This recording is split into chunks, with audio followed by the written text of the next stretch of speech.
Hi, good afternoon. How many of you are in this room who believe that your domain name is your property? Wonderful. Majority of you believe the domain name is your property. Great. That's a nice misconception to live in. The law does not share your conception. The law says that your domain name is only a limited right that you have. Have you ever realized the registry, the registrar don't never sell you the domain name. They sell you the right to use the domain name for a particular period of time. 1 year, 2 years, 10 years. So yes, you can monetize it, you can try to sell it, you can try to get money out of it. But if you want to actually say this is my property, then I think the law is slightly very unclear. I'll take you back to the years, well, let's take you back to the MTV.com days, which was the pre-1995 era, where just a video jockey registered the domain name MTV.com, put up some website with MTV's programs, and then MTV woke up and they wanted the domain name back. Of course, they didn't have any legal mechanisms, and so they actually had to pay a huge amount of money. Well, over a period of time, this so-called cyber squatting emerged. Now for the domain community, this is like a very averse kind of an exercise. I was talking to somebody, one of my friends during lunchtime, and he said, look, in India we have a problem. In India, when you register domain names, you are being looked up as a cyber hoarder. You are being looked up as somebody who's doing something wrong. I believe that perception is perfectly illogical and illegal. When you collect your domain name, when you buy it, when you sit on it, whether you do any activity, the fact is you're doing nothing illegal about it. The only thing that you need to understand is your activity in compliance with the law or not? I'll tell you something of a case that had got nothing to do with you as a community, but that's changed the landscape. Today's 2014, I take you to 2004, 10 years back. It's a small story. A story which has a huge learning. In Delhi, there's a very prominent school. That school is known as Delhi Public School, R.K. Puram. The school is known for its academic brilliance. But its students also do large number of extracurricular activities. So one class 11th boy was being given oral sex by a class 11 girl. No problem. The boy recorded that on his mobile phone and created an MMS. 2 minutes, 37 seconds of MMS, which is today known as the DPS MMS. You go to Google, you can have a look at today. Now that time, MMS enabled phones were just about beginning to come in. And then everybody who had an MMS enabled phone was able to share it, forward it, enjoy it, so much so it was available on the LAN of IIT Kharagpur. And one guy decided to monetize it. And he just put up a post on a website called Baazi.com, which now is eBay.in. The post said, guys, if you do not have the famous DPS MMS, I can give it to you for 100 rupees a download. That's not all that he said. That was put up on Baazi.com on a Saturday evening. By the time Monday, Baazi came to know about it and pulled that down, history had been created. Numerous people had ordered and downloaded the MMS at 100 rupees a download. For that activity, not only the boy was arrested for a case for online obscenity, but the CEO of Baazi.com was also arrested. Now that created a huge hangama. Everybody in the industry started making noise. How can you make the CEO liable?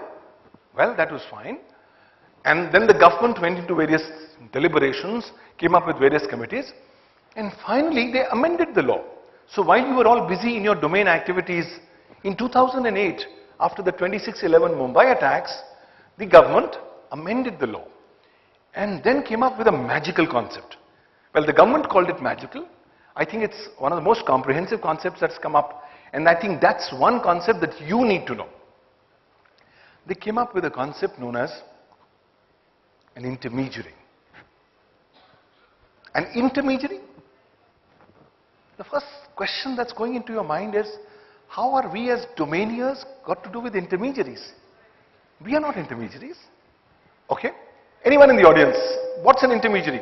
Anyone? Yeah? Middleman? Yes, somebody in the middle. Now when you are dealing with a domain name, are you a middleman? Yes? No? Maybe? I do not know. Well, that's the 4 options that I should expect. I will now tell you what the law has done.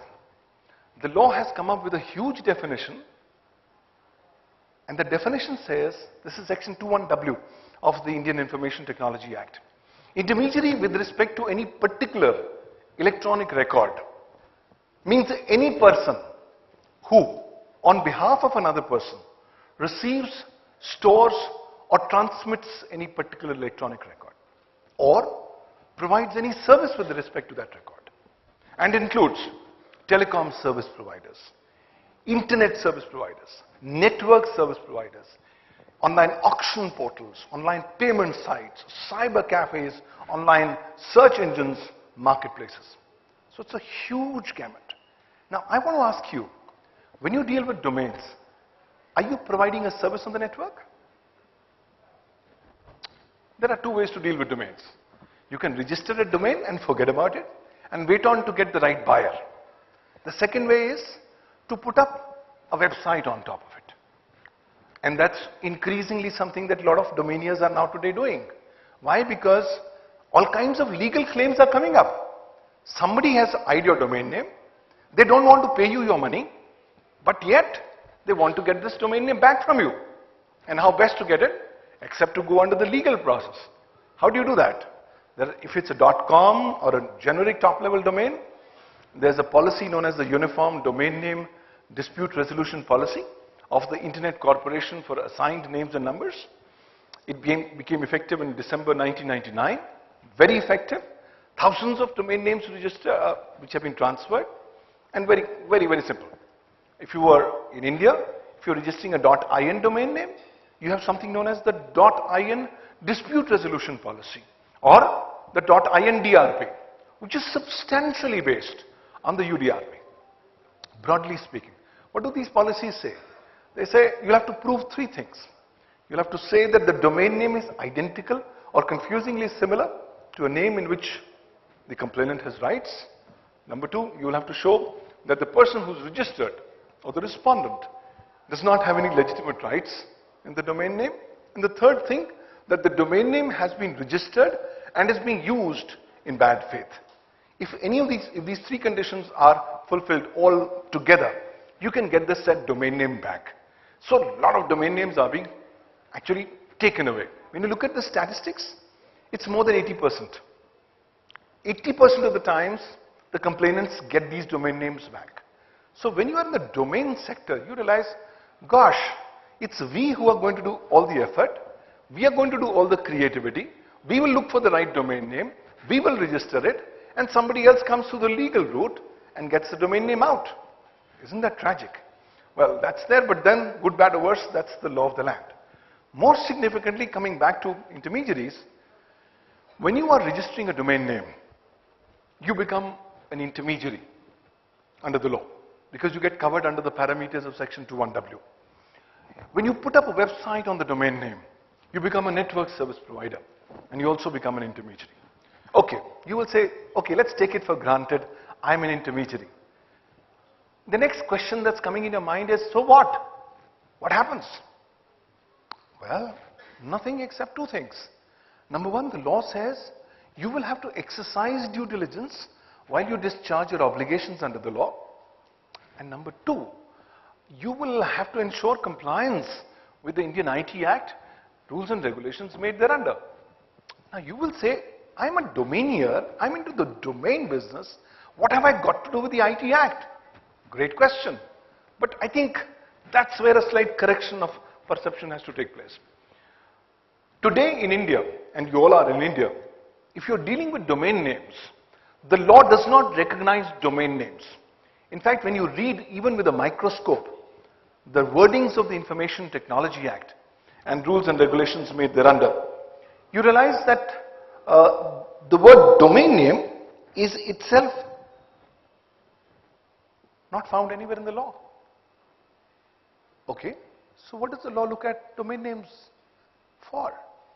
Well, the law says that according to me, domain name is nothing but data and information in the electronic form, which is actually factually accurate. My domain name is nothing but data and information in the electronic form. Okay? The law also recognizes that the so-called data and information in the electronic form has to work on computers, computer systems, computer networks, computer resources, communication devices. Okay? Yes, my domain name has to be opening up on computers, laptops, mobiles. Well, the moment that happens, the law says, ladies and gentlemen, welcome to the club. You are covered under the law. Okay? What does that mean? That means as domain owners, you will have to ensure compliance with the law. Okay, now that's going to put some worry in the minds of some people. They thought coming to the domain industry was only getting the right domain names, registering it, making some quick buck and walking out. Well, it was that simple, yes, but now law is getting more and more complicated. Law is now at your doors. It can come fox you, it can come dethrone you, can completely shake you out of your complacency when you are looking at these domain names. So a couple of things I thought I'd like to share with you. First and foremost, I was also talking to someone during lunch and they said, look, we have a lot of these domain names which are .in, but the .in registry does not allow me to sell the domain names. The first thing that I think as a domainer or as a person in the domain ecosystem I need to do is to please read the terms and conditions of the registry, whichever they are. If it's .in, read the .in registry terms, otherwise look at your .com terms to see what is broadly covered, what is permissible, what is not permissible. Now there are two kinds of schools of thoughts across the world. There's one, the radical school of thought, which says, Wes, once we give you the domain name, it's your problem. You sell it, buy it, mortgage it, do whatever, we are not concerned. So long as you keep on giving to the registry its annual fee or the registration charges. That's the radical school. And I think large number of registries are moving towards the radical school. And then there is a conservative school. This conservative school says, well, I am giving you the domain name, but you know, I'm actually doing my sovereign function. I'm a CCTL, a country code top level domain. I'm giving you the domain name. So please do not sell it, do not mortgage it, do not do a lot of things, so a lot of restrictions given on. And this is particularly happening in large number of CCTLDs, country code top level domains,